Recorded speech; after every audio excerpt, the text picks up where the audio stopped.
Você já foi demitido na frente de 60 colegas às 8h04 de uma segunda-feira? Sem aviso, sem prévia, apenas um espetáculo de alguém tentando mostrar autoridade. Fui eu. 12 anos depois, fui dispensado como se fosse um estagiário que atrapalhou a ida ao café. Meu nome é Greg. Tenho 42 anos e moro em Naperville, Illinois.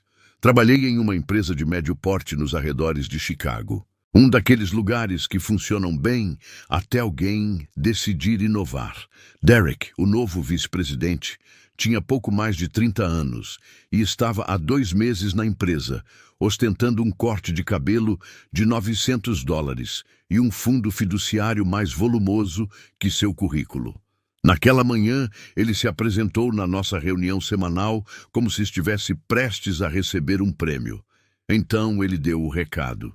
Com efeito imediato, estamos eliminando funções obsoletas para otimizar as operações, disse, com o olhar percorrendo a sala como um vilão de cinema.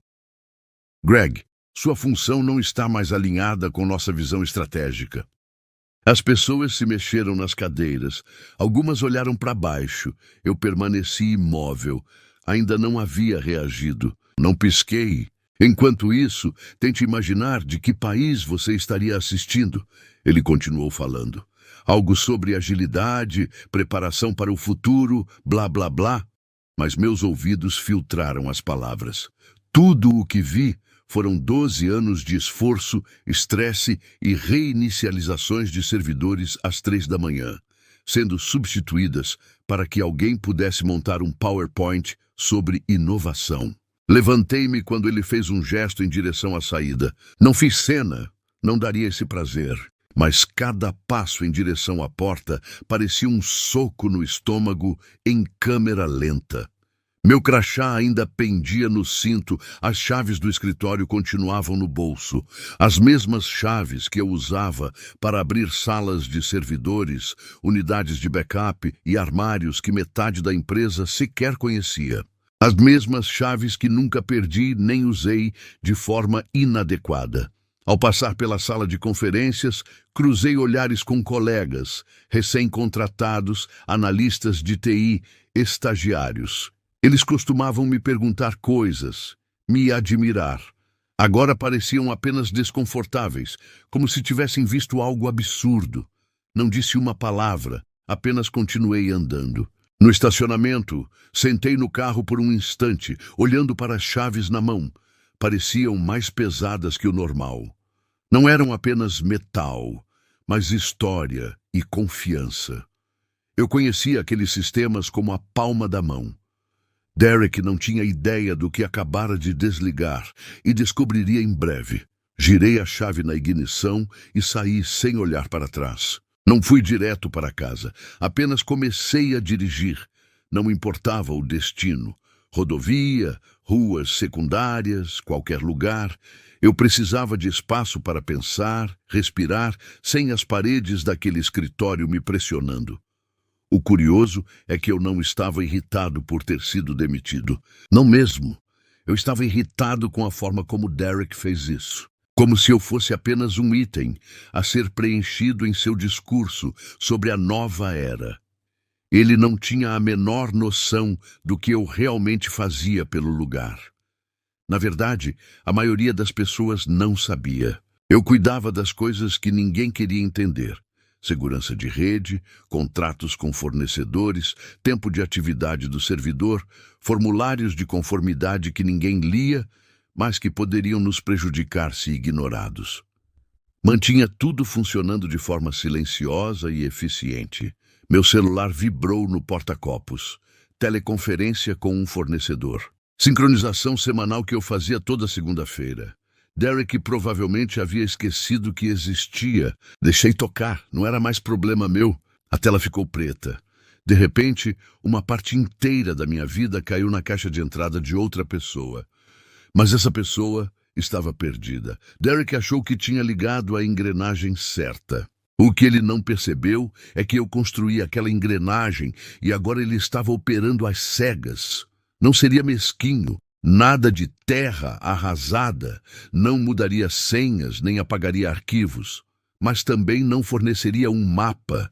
Se ele quisesse agir como se eu não importasse, podia aceitar isso. Virei em uma rua lateral, passando por bairros que mal notava. Meu orgulho não estava ferido pelo trabalho em si, mas pelo desrespeito.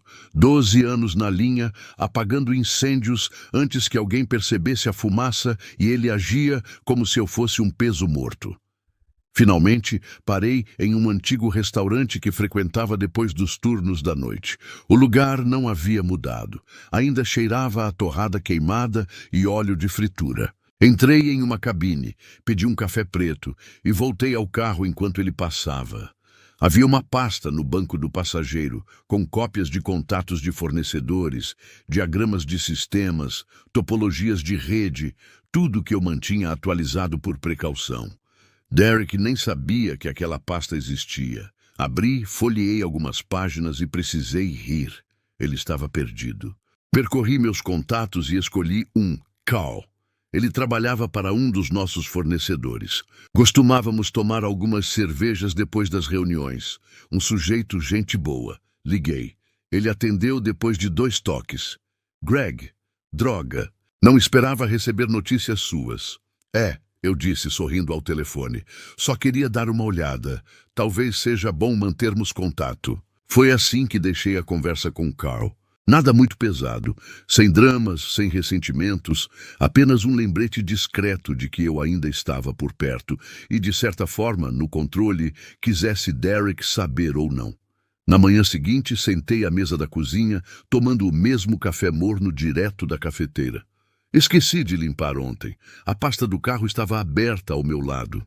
Páginas sinalizadas, senhas riscadas, anotações antigas de fornecedores nas margens. Eu não buscava nada específico, apenas observava as peças se encaixarem. Então, meu antigo telefone corporativo acendeu. Mantinha-o ligado por hábito. Ainda tinha as credenciais sincronizadas. Quando vi o nome Derek na tela, não hesitei. Atendi como se fosse uma chamada de spam. Greg falando. Por que diabos suas credenciais ainda me impedem de acessar os fornecedores? Sua voz já estava tensa. Ele tentava se controlar. Você precisa perguntar ao RH ou à segurança, disse categoricamente. Não estou mais na empresa, lembra? Poderia pelo menos ter deixado instruções. Não me pediram. Me mandaram embora. Silêncio. Então a linha caiu. Mais tarde, naquela manhã, notificações do Slack começaram a aparecer no meu laptop. Eu ainda tinha acesso de convidado a alguns canais internos. O primeiro erro de Derek. Ele não me havia removido dos antigos tópicos de TI. Recostei-me e observei enquanto a situação começava a se deteriorar. Alguém consegue acessar a unidade de fornecedores? Por que todas as árvores de credenciais estão com erros? E-mails travados? Que diabos está acontecendo? Continuei rolando a tela, tomando meu café. Algumas pessoas tentaram resolver o problema. Derek interrompeu tudo no meio do caminho, dando palpites mal formulados. Alguém teve que avisá-lo para parar de ignorar o painel de administração. Ele estava acionando loops de sincronização recursivos. Foi aí que percebi o que havia feito. Tentou contornar manualmente os bloqueios do sistema. Grande erro. Sem compreender as árvores de configuração, provocou um loop que paralisou o servidor de e-mail. O correio interno travou. O acesso às unidades compartilhadas desapareceu.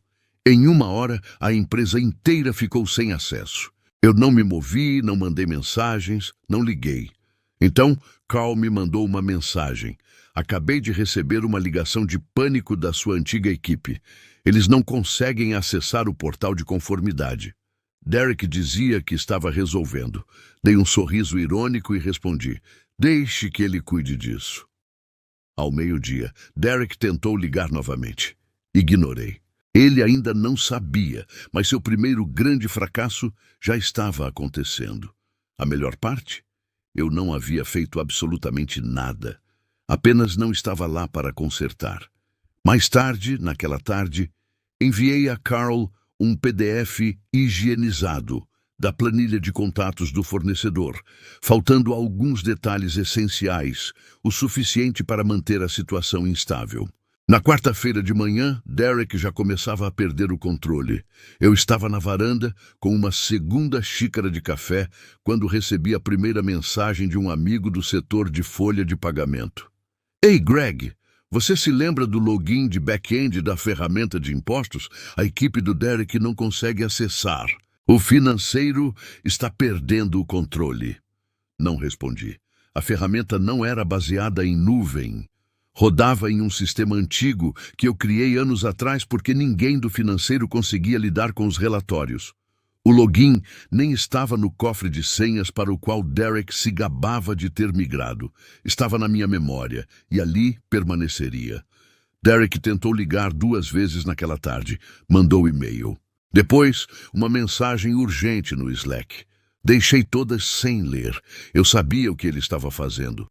Rondando fornecedores, perseguindo contatos antigos, provavelmente exigindo ajuda de pessoas que mal conheciam os sistemas. Ele não havia contratado um substituto. Achava que não precisava. Um sujeito arrogante. Imaginou que poderia automatizar tudo com um aplicativo e alguns estagiários. Então recebi um e-mail que me fez parar e pensar. Era de Amanda, uma das nossas analistas, agora na Titan Core, uma das maiores concorrentes. Assunto: interessada em conversar. A mensagem dela foi curta e cordial.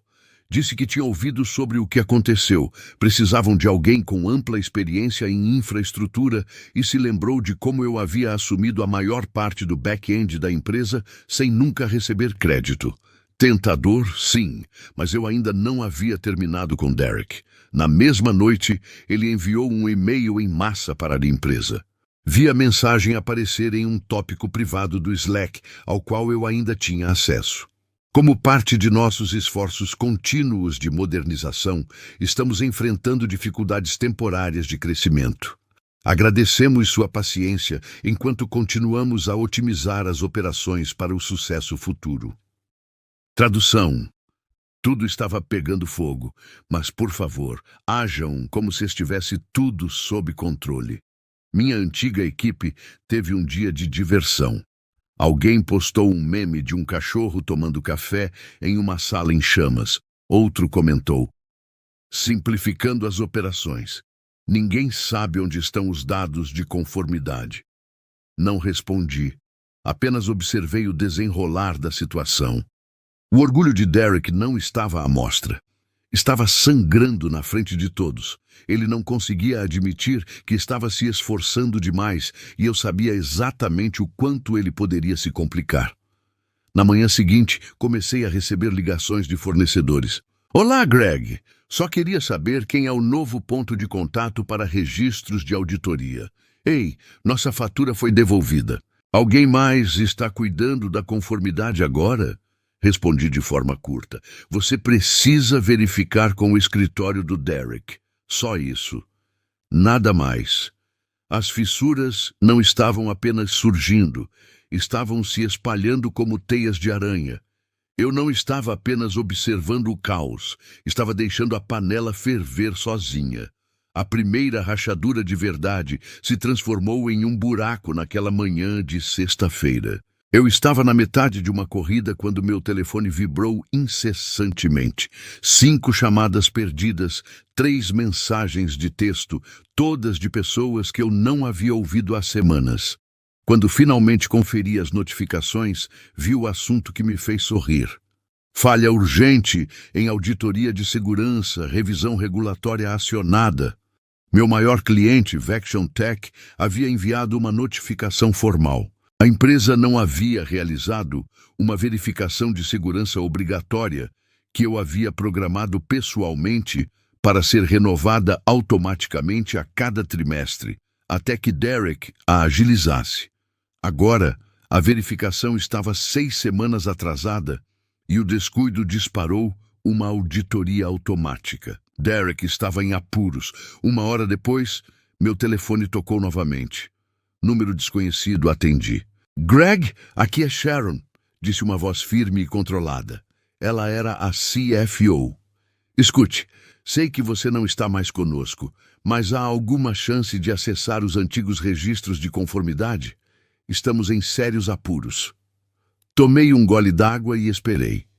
Desculpe, Sharon. Meu acesso foi revogado, lembra? Você vai ter que passar pelo Derek. Derek nem sabe o que pedir. Metade da documentação faz referência aos seus protocolos. O jurídico está arrancando os cabelos. Que pena, disse eu, mantendo o tom neutro. Gostaria de poder ajudar. Clique. Fiquei ali com o telefone na mão, absorvendo o momento. 12 anos de trabalho invisível. Agora todos percebiam a importância disso. Naquela tarde, o problema já havia se espalhado. Derek tentou improvisar alguma desculpa para o cliente, mas seus e-mails vazaram. Minha antiga equipe me enviou capturas de tela. Metade da empresa agora sabia que Vexon estava prestes a rescindir. O jurídico começou a vasculhar o backlog de conformidade. O problema era que a maioria dos sistemas estava conectada por scripts que eu havia escrito anos atrás, cuidadosamente e manualmente, com a documentação adequada. Quando Derek tentou simplificar, quebrou os elos. Não havia solução rápida. Então, recebi uma ligação de Paul, um consultor externo que já havia feito auditorias de risco conosco. Greg, disse ele, você está vendo o que está acontecendo aí? Ouvi alguns trechos, respondi. A Vexon está pronta. Eles estão desligando tudo, não conseguem verificar um único documento. Estruturas inteiras de conformidade ruíram. Derek está perdendo a cabeça em todas as reuniões. Sorri. Pequeno, silencioso, satisfeito. Acho que a modernização não saiu como planejado. Paul riu baixinho. Você acha que eles vão sobreviver? Não, respondi. Desta vez, não. À noite, o anúncio veio a público. Vexon rescindiu formalmente todos os contratos. O preço das ações começou a cair antes mesmo do fechamento do mercado. A modernização de Derek se tornou tendência no LinkedIn, pelos motivos errados. Então veio a ligação final. Número desconhecido de novo. Atendi. Sr. Greg, disse uma voz feminina, firme e séria. Aqui é Karen, do conselho. Precisamos esclarecer o que deu errado com nossos sistemas. Não hesitei. Essa era uma pergunta para Derek. Ele está no comando das operações agora. Antes que pudesse responder, desliguei.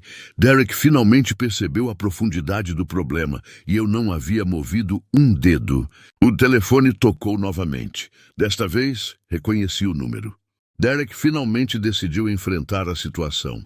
Deixei o telefone tocar 2 vezes antes de atender. Greg, sua voz saiu nervosa. Você precisa consertar isso agora. A diretoria está me pressionando. Vexon se foi e o jurídico age como se eu tivesse incendiado o prédio. Mantive a voz firme. Parece que as coisas estão indo bem. Isso não tem graça. Ele disparou. Você sabe muito bem que essa bagunça é sua. Deixou buracos por todos os lados. Não documentou nada. Soltei um suspiro baixo e recostei na cadeira. Derek, a diretoria já me ligou. Estão fazendo perguntas para as quais você deveria ter respostas. Se você não está pronto para o trabalho, a culpa não é minha. Ele ficou em silêncio por um segundo e depois mudou de tática. Greg, qual é? Você está aqui há mais tempo que qualquer um. Não deixe este lugar desmoronar só para provar um ponto. Você se importava com esta empresa. Eu me importava, eu disse, até que a empresa parou de se importar comigo. Você está punindo todo mundo só para se vingar de mim. Não, respondi, mantendo o tom frio. Não estou fazendo nada. Você me demitiu, você me expulsou. E agora está irritado, porque a máquina que você não entende não funciona sem quem a construiu. Ele disparou novamente, elevando a voz. Você se acha algum tipo de herói? Você nos deixou no escuro. Eu saí limpo, eu disse. Você nunca pediu uma transição. Nunca se sentou comigo. Fez um show para me demitir, lembra? Aquele foi o seu grande momento de liderança. Você não é melhor que eu. Não preciso ser, eu disse, mas eu era melhor no trabalho. Ele não respondeu. O silêncio se estendeu. Você arriscou o emprego das pessoas para inflar seu ego. acrescentei. E agora a empresa está sofrendo por causa disso. Quando ele falou novamente, parecia menor. Eu não esperava que tudo desmoronasse tão rápido. Esse é o problema, Derek, eu disse. Você não esperava nada. Achava que era só aparência. Ele suspirou longamente, frustrado, derrotado. E agora? Agora? Perguntei, levantando-me. Você responde ao conselho, não a mim. Encerrei a ligação antes que pudesse acrescentar mais. 2 minutos depois, meu e-mail tocou. Oferta da Titan Core, formal desta vez. Muito dinheiro. Nenhuma entrevista, apenas uma vaga de consultoria me esperando, com meu nome já escrito. A bagunça ainda estava ativa e Derek era quem segurava os fósforos. Nem precisei terminar de ler a oferta. O departamento jurídico da Titan Core me explicou tudo. Contrato de consultoria mínimo de 6 meses, controle total da recuperação da infraestrutura por parte deles. Além de bônus de retenção se eu conseguisse estabilizar o que a bagunça do Derek quase havia destruído. Cliquei em responder, digitei uma palavra e aceitei. Era isso. Nada de reuniões, rodeios ou sorrisos falsos fingindo que estávamos avançando juntos. Apenas uma oferta real de pessoas que entenderam o valor do que eu tinha a oferecer e não foram tolas o suficiente para descartá-la. 1 hora depois, eu estava na varanda com o laptop aberto, o sol se pondo, quando a notificação apareceu. Derek Simmons renuncia.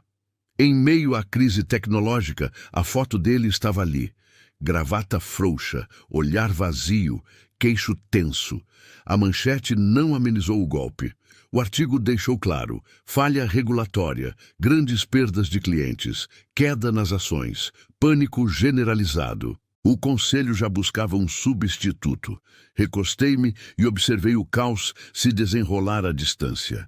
O mesmo sujeito que entrou desfilando naquela reunião de segunda-feira, como se fosse a versão 2.0 de Steve Jobs, agora não passava de uma nota de rodapé em uma história de fracasso. Os contratos que eu mantinha firmes se foram. Fornecedores desistiram.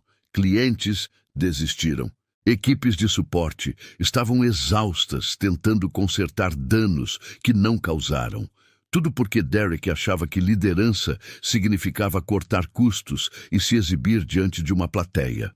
Agora não havia mais plateia. Só silêncio e um rastro de sistemas quebrados atrás dele. Eu não me arrependi nem um pouco. Esse era o preço da arrogância. Peguei meus documentos de integração da Titan Core e comecei a analisar os gráficos de infraestrutura. Estavam uma bagunça. Diferente do que eu estava acostumado, mas familiar o suficiente para ser consertável, reconstruível. Desta vez, faria isso com mais inteligência, autoridade e com pessoas que reconheciam o valor do trabalho de base antes dos holofotes. Meu telefone vibrou novamente, desta vez uma mensagem da Amanda. Simples, direta. Bem-vindo a bordo. Vamos fazer valer a pena. Sorri, fechei o laptop e me levantei. Greg Lawson, ex-administrador. Não, esse cara já era. Agora, eu era quem comandava os projetos, a quem recorriam quando tudo estava em jogo. E desta vez, não estava apenas nos bastidores. Essa história nos mostra que o valor de um profissional, muitas vezes, não é percebido até que ele se ausente. Greg, com anos de dedicação invisível, demonstra como o conhecimento técnico profundo é essencial para o funcionamento de qualquer empresa. O caos, causado pela falta de planejamento e arrogância de Derek, evidencia que liderança sem compreensão do trabalho de base pode gerar consequências devastadoras. Além disso, a narrativa reforça que respeito, paciência e reconhecimento não são apenas gestos de cortesia, mas fatores estratégicos que garantem estabilidade e continuidade. A diferença entre uma liderança eficaz e uma gestão superficial fica clara. Não basta ter cargo ou aparência de autoridade. É preciso entender, apoiar e valorizar quem mantém as engrenagens funcionando diariamente. Greg observa esperar e age de forma ética, mostrando que poder e influência também podem ser exercidos com inteligência silenciosa, sem recorrer à vingança direta, e que conhecimento aliado à paciência é uma força capaz de transformar situações críticas em oportunidades. A principal lição que podemos tirar dessa história é que subestimar profissionais essenciais e ignorar o conhecimento prático de quem mantém a empresa funcionando pode levar a falhas catastróficas. Derek tentou modernizar sem entender os sistemas, mostrando que arrogância e pressa podem causar prejuízos irreversíveis. Greg, por outro lado, demonstra que competência, paciência e tomada de decisões estratégicas silenciosas podem virar o jogo a favor de quem é valorizado pelo conhecimento e experiência. A história nos ensina também sobre a importância de documentação, comunicação e reconhecimento do trabalho de base.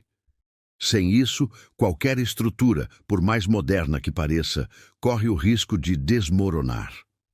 Além disso, reforça que oportunidades podem surgir quando sabemos nosso valor e não nos deixamos envolver pelo desrespeito alheio.